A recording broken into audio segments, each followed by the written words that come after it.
হে everyone, কেমন আছো তোমরা সবাই? আশা করছি সবাই ভালো আছো।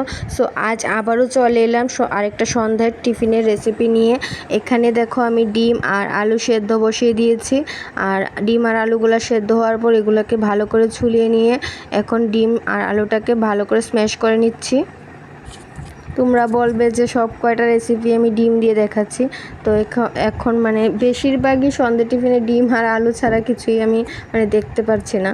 তারপর এখানে আলুটাকে ভালো করে স্ম্যাশ করার পর আমি এখানে দিয়ে দিয়েছি কুচানো পেঁয়াজ আর কাঁচা লঙ্কা, তারপর নুনও দিয়ে দিয়েছি আর দিয়ে দিয়েছি কিছুটা পরিমাণে চাট মশলা।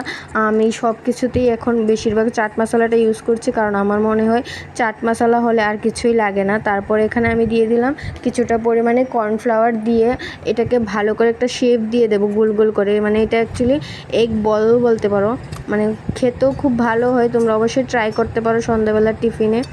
তারপর এখানে আমি একটা বাটির মধ্যে আমি কর্নফ্লাওয়ার গুলে নিয়েছিলাম আর নিয়েছি ব্রেড ক্রাম্বস। তারপর কর্নফ্লাওয়ারের জলে বলসগুলোকে ভালো করে ভিজিয়ে তারপরে ব্রেড ক্রাম্বস লাগিয়ে গরম তেলে ভেজে নেবো। একদম মিডিয়াম টু লো ফ্লেমে ভাজবো, তাহলে এটা খুবই একটু ক্রিস্পি হয় আর খেতেও ভালো লাগে। তোমরা অবশ্যই ট্রাই করতে পারো।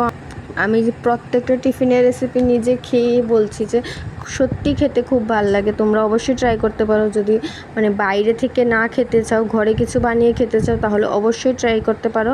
আর আমার এই ভিডিওটা তোমাদের কেমন লেগেছে অবশ্যই কমেন্টে জানাবে। আর ভিডিওটা যদি ভালো লেগে থাকে লাইক কমেন্ট শেয়ার করে দেবে। আর আশা করছি সবাই ভালো থাকবে। টাটা।